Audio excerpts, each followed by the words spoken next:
آیت نمبر 50 ومصدقا لما بین یدی من التوراۃ، اور میں تصدیق کرتے ہوئے آیا ہوں اس کی جو میرے سامنے موجود ہے تورات میں سے، وَلِأُحِلَّ لَكُمْ بَعْضَ الَّذِي حُرِّمَ عَلَيْكُمْ، اور اس لیے بھی آیا ہوں کہ تاکہ میں حلال ٹھہرا دوں تم پر ان میں سے بعض چیزیں جو تم نے اپنے اوپر حرام کر دی تھی۔ وَجِئْتُكُمْ بِآیَةٍ مِّن رَبِّكُمْ، اور میں تمہارے پاس لے کر آیا ہوں نشانی تمہارے رب کی طرف سے، فَاتَّقُوا اللَّهَ، لہٰذا اللہ کا تقوی اختیار کرو، وَأَطِیعُونِ، اور میری اطاعت کرو۔ اس آیت مبارکہ کے ضمن میں جو پہلی بات بیان کی جاتی ہے وہ یہ کہ ایک اللہ تعالیٰ کا کلام ہوتا ہے اور ایک انسانی کلام ہوتا ہے۔ جیسے کہ ہم کہتے ہیں کہ ایک قرآن ہے اور ایک تفسیر القرآن ہے۔ قرآن اللہ کا کلام ہے، مگر جو تفسیر القرآن ہے وہ ایک انسانی کلام ہے، لہٰذا ان دونوں کا فرق ہونا بہت ضروری ہے۔ لیکن بنی اسرائیل کا معاملہ ایسا تھا کہ جو تورات اللہ کا کلام تھی، اس کے ساتھ ان کے علماء کرام کے بہت سارے فتوے اور ایسے اقوال شامل کر دیے گئے تھے کہ ان میں فرق کرنا مشکل تھا کہ اس میں سے اللہ کا کلام کون سا ہے اور انسانی کلام کون سا ہے۔ تو عیسیٰ علیہ السلام کے لیے یہاں پہ کہا جا رہا ہے کہ انہوں نے آ کے اس بات کی تصدیق کی تھی کہ کون سی بات ایسی ہے جو کہ اللہ تعالیٰ کی جانب سے ہے اور کون سی بات ایسی ہے جو کہ ان کے علماء کی جانب سے ہے۔ تو گویا کہ وہ اس فرق کو جو ہے وہ واضح کرنے کے لیے آئے تھے۔ پھر آیت مبارکہ میں آتا ہے کہ لما بین یدی، کہ جو اس وقت ان کے پاس موجود تھی۔ بین یدی کا مطلب ہوتا ہے وہ چیز جو کہ آپ کے سامنے ہو، جس پہ آپ کی ایکسیس ہو۔ تو گویا کہ عیسیٰ علیہ السلام کو اللہ تعالیٰ نے خاص طور پہ جو ہے وہ تورات کا علم دیا تھا، تبھی تو وہ فرق کر کے بیان کر سکتے تھے کہ یہ انسانی کلام ہے یا الہامی کلام ہے۔ اور پھر اس کے بعد انجیل کا علم جو ہے وہ مزید عیسیٰ علیہ السلام کو دیا گیا، اور انجیل جو ہے وہ تورات ہی کی تصدیق کرنے والی کتاب تھی، لہٰذا ان دونوں کتابوں میں کسی قسم کا کوئی کلیش نہیں تھا۔ پھر آیت مبارکہ میں آتا ہے وَلِأُحِلَّ، میں حلال کرنے آیا ہوں تمہارے لیے بعض وہ چیزیں جو تم نے اپنے اوپر حرام کر دی تھیں۔ حل کا لفظ جو ہے اس کا مطلب ہوتا ہے گرہ کھولنا، اور جب کسی چیز کی گرہ کھل جاتی ہے تو اس سے کیا ہوتا ہے، آسانی آ جاتی ہے، سہولت آ جاتی ہے، تو اسی لفظ سے حلال بھی بنتا ہے۔ تو گویا کہ حلال وہ چیز ہوتی ہے جو کہ زندگی میں آسانی لے کر آتی ہے، سہولت لے کر آتی ہے۔ اور اس کے برعکس جو لفظ استعمال کیا جاتا ہے حرام کا لفظ، حرام سے ہی محروم کا لفظ بھی بنتا ہے، اور کسی چیز سے محروم ہو جانا، تو گویا کہ جو چیز حرام ہوتی ہے وہ انسان کو بہت ساری خیر برکات اور اللہ کی رضا سے محروم کر دیتی ہے، لہٰذا حلال کے اندر آسانی ہے اور حرام محروم کر دینے والی چیز ہے۔ پھر اس آیت مبارکہ میں ایک بہت ہی اہم مسئلہ جو بیان کیا جاتا ہے وہ یہ کہ بنی اسرائیل نے بہت ساری چیزوں کو اپنے اوپر حرام کیوں کیا ہوا تھا۔ کیا وہ بہت مذہبی لوگ تھے؟ اور جو بندہ بہت مذہبی ہوتا ہے تو اس کے بارے میں ایک عام گمان یہی ہوتا ہے کہ یہ بہت کچھ ایسا ہوگا جو یہ نہیں کرتے ہوں گے، اور اسی وجہ سے ان کو بہت مذہبی سمجھا جاتا ہے۔ تو اگر یہ واقعی مذہب کی علامت ہے تو پھر عیسیٰ علیہ السلام کیوں آئے تھے ان سب چیزوں کو حلال کرنے کے لیے؟ تو یہاں سے دراصل میں ایک بہت نازک مسئلہ جسے مذہبی فساد کہا جاتا ہے اس کو بیان کیا گیا ہے۔ اللہ تعالیٰ کا مزاج یہ ہوتا ہے کہ اللہ تعالیٰ بہت کم چیزوں کو حرام کرتے ہیں اور اکثر چیزوں کو حلال کیا ہوا ہوتا ہے، لیکن بعض اوقات انسان اتنی زیادہ مذہبی شدت پسندی کے اندر آ جاتا ہے کہ وہ بہت ساری چیزوں کو فتویٰ لگا کے جو ہے وہ حرام قرار دے دیتا ہے۔ لہٰذا ہم اپنے معاشرے میں دیکھتے ہیں کہ دو طرح کی ایکسٹریم جو انتہائی جو ہیں وہ پائی جاتی ہیں۔ ایک طرف یہ انتہا پائی جاتی ہے کہ ہم بعض اوقات چھوٹی چھوٹی باتوں کو بہت زیادہ اہمیت دینا شروع کر دیتے ہیں اور بڑی باتوں کو نظر انداز کر دیتے ہیں۔ مثلا کسی کا ناخن ٹوٹ جائے تو وہاں مسئلہ پوچھا جاتا ہے، مگر کسی کا دل ٹوٹ جائے تو کوئی پرواہ نہیں کی جاتی ہے۔ کسی کا بال نظر آ رہا ہو تو کہا جاتا ہے آپ کا بال نظر آ رہا ہے، مگر آپ کسی کے عیب ظاہر کرتے ہیں اس کو اہمیت نہیں دی جاتی ہے۔ مثلا اس بات کو اہمیت دی جاتی ہے کہ مرغی ذبح کرتے وقت اونچی آواز میں اللہ اکبر پڑھا گیا تھا کہ نہیں پڑھا گیا تھا، مگر یہ کہ وہ مرغی رزق حلال سے آئی ہے یا نہیں آئی ہے اس کو اہمیت نہیں دی جاتی ہے۔ تو بعض اوقات کوئی بات جو ہوتی ہے وہ مستحق کے لیول کی ہوتی ہے یا وہ اتنی اہم نہیں ہوتی ہے، اس کو اتنی زیادہ اہمیت دے دینا، اور جو بات بہت زیادہ اہم ہوتی ہے اس کو نظر انداز کر دینا، جو یہ بھی ایک طرح کا مذہبی فساد ہوتا ہے۔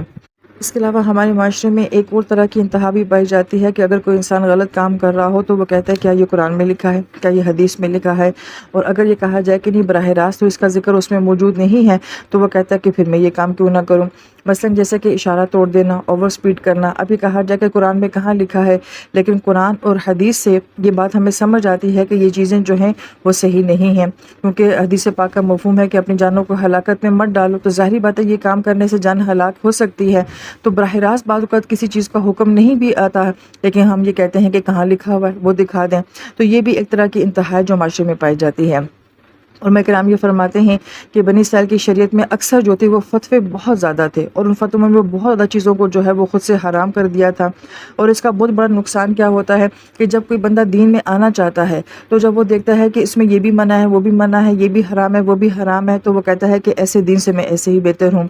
لہٰذا یہ بڑی اہم بات ہوتی ہے کہ اگر کوئی بندہ نیا نیا مسلمان ہوا ہے، نیا نیا دین میں آیا ہے، تو اگر ہم یہ اعتراض کرنا شروع کر دیں کہ آپ نے جینس پہنی ہوئی ہے، یا پھر آپ کے بالوں کا سٹائل ایسا ہے، یا آپ نے چین اس طرح کی پہنی ہوئی ہے، جب وہ لا الہ الا اللہ پڑھ چکا ہے یا ایک انسان نے دین میں آنے کا ارادہ کر دیا ہے تو یہ چیزیں آہستہ آہستہ خود بخود جو ہے وہ چھوٹ جاتی ہیں۔ اصل چیز اس کو کلمہ جو ہے وہ حاصل ہو گیا ہے، تو اس کا بہت بڑا نقصان یہ ہوتا ہے کہ دوسرے لوگوں کے لیے دین میں آنے کے راستے جو ہیں وہ پھر بند ہو جاتے ہیں۔ ہم اپنی ذات کے اوپر سختی کر سکتے ہیں، ہم اپنی ذات کو جو ہے وہ اعلیٰ سے اعلیٰ معیار دے سکتے ہیں، لیکن ہم جب دوسروں سے بات کرتے ہیں تو پھر ہمیں دوسروں کو جو ہے وہ آسان دین کی طرف جو ہے وہ لانا چاہیے۔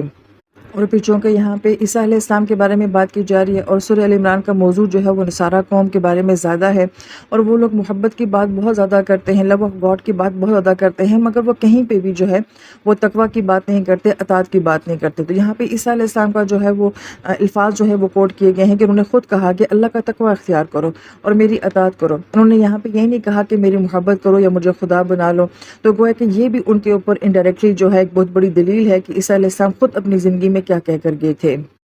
پھر آیت نمبر 51 میں اللہ تعالیٰ فرماتے ہیں ان اللہ ربی و ربکم فاعبدو، یقین اللہ ہی میرا بھی رب ہے اور تمہارا بھی رب ہے، بس اسی کی بندگی کرو، ھذا صراط مستقیم، اور یہی سیدھا راستہ ہے۔ اس آیت مبارکہ کی اہمیت اس طرح سے بھی بہت زیادہ ہے کہ یہ بات عیسیٰ علیہ السلام فرما رہے ہیں کہ میرا اور تمہارا رب اللہ ہے، تو ظاہری بات ہے جو آپ کو فالو کرنے والے لوگ تھے وہ یہ ساری باتیں آپ سے سنتے تھے، تو وہ کیسے پھر آپ کی ذات سے کسی قسم کا شرک جو ہے وہ منسوب کر سکتے ہیں۔ لہذا جو کچھ بھی ان کے دین کے ساتھ ہوا یہ ان کے رفع آسمانی کے بعد جو ہے دین میں ساری خرافات کو جو ہے وہ شامل کیا گیا ہے۔ پھر آیت مبارکہ میں کہا گیا ہے کہ یہ راستہ سیدھا راستہ ہے، تو لہٰذا اس میں اشارہ قریب کو لایا گیا ہے، اور اس کی وجہ یہ بیان کی جاتی ہے کہ جو چیز آپ کے قریب ہوتی ہے وہ آسان بھی ہوتی ہے، اس تک ایکسیس کرنا بھی آسان ہوتا ہے، وہ آپ کے سامنے ہوتی ہے اس لیے وہ بہت کلیئر بھی ہوتی ہے۔ تو وہ راستہ جو کہ اللہ تعالیٰ کی طرف جاتا ہے وہ راستہ بہت آسان ہے، بہت قریب بھی ہے اور بہت کلیئر بھی ہے۔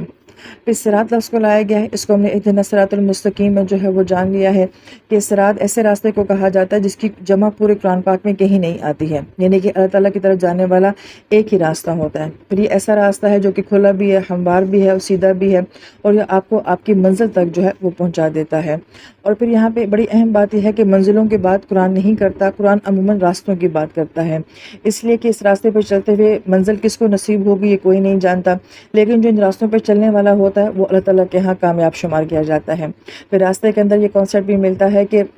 اس راستے پہ چلنے والے کچھ لوگ بہت آگے ہوتے ہیں، بہت تیز ہوتے ہیں، کچھ لوگ درمیانی چال کے ساتھ چل رہے ہوتے ہیں اور کچھ کمزور بھی ہوتے ہیں، لیکن چونکہ ایک راستے کے اوپر چل رہے ہیں لہٰذا آگے والا بھی کامیاب ہے، درمیان والا بھی کامیاب ہے، پیچھے والا بھی کامیاب ہے۔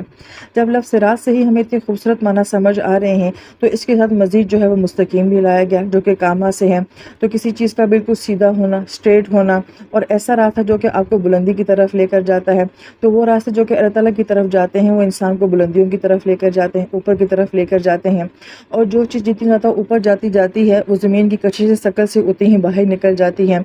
تو بہت ساری چیزیں ایسی ہوتی ہیں جو زمین کی کشش ثقل کی طرح ہمارے لیے رکاوٹ بن جاتی ہیں، جو ہمیں آگے نہیں جانے دیتی، جو ہمیں روکنے کی کوشش کرتی ہیں۔ تو یہاں پہ بڑی خوبصورت بات جو سمجھائی جا رہی ہے وہ یہ کہ جو ان راستوں کی طرف آگے بڑھتا رہتا ہے تو وہ ان رکاوٹوں سے پھر بہت آگے نکل جاتا ہے۔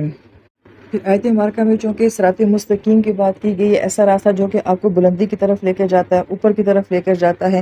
اور اوپر بلندی کی طرف جو ہماری سوچ جاتی ہے وہ یہ کہ اوپر آسمانوں میں اللہ تعالیٰ کی ذات ہوتی ہے۔ یہاں سے بعض علماء کرام نے بڑا لطیف نقطہ یہ بھی بیان کیا ہے کہ آپ یہ فرما رہے ہیں، یعنی کہ عیسیٰ علیہ السلام فرما رہے ہیں کہ یہ راستہ جو ہے وہ سیدھا بھی ہے اور بلندی کی طرف جانے والا بھی ہے، اور آپ کو اسی راستے کی جانب جو ہے وہ آسمانوں کی طرف اٹھا لیا گیا ہے۔ پھر ایک وہ بڑی پیاری بات علماء کرام یہ فرماتے ہیں کہ 2 نبی ایسے ہیں کہ جنہیں ان کی اس دنیا کی زندگی میں ہی جو انہیں رفع آسمانی نصیب ہوا ہے، تو ان میں ایک عیسیٰ علیہ السلام ہے جو کہ آسمانوں پہ اٹھا لیے گئے ہیں، اور نبی پاک صلی اللہ علیہ وسلم کو شب معراج میں جو ہے وہ سدرۃ المنتہا تک جو ہے وہ بلندی آپ کو نصیب فرمائی گئی ہے۔ تو گویا کہ دونوں نبی ایسے ہیں کہ جنہوں نے زندگی میں ہی اس راستے کی بلندی کو دیکھ لیا ہے۔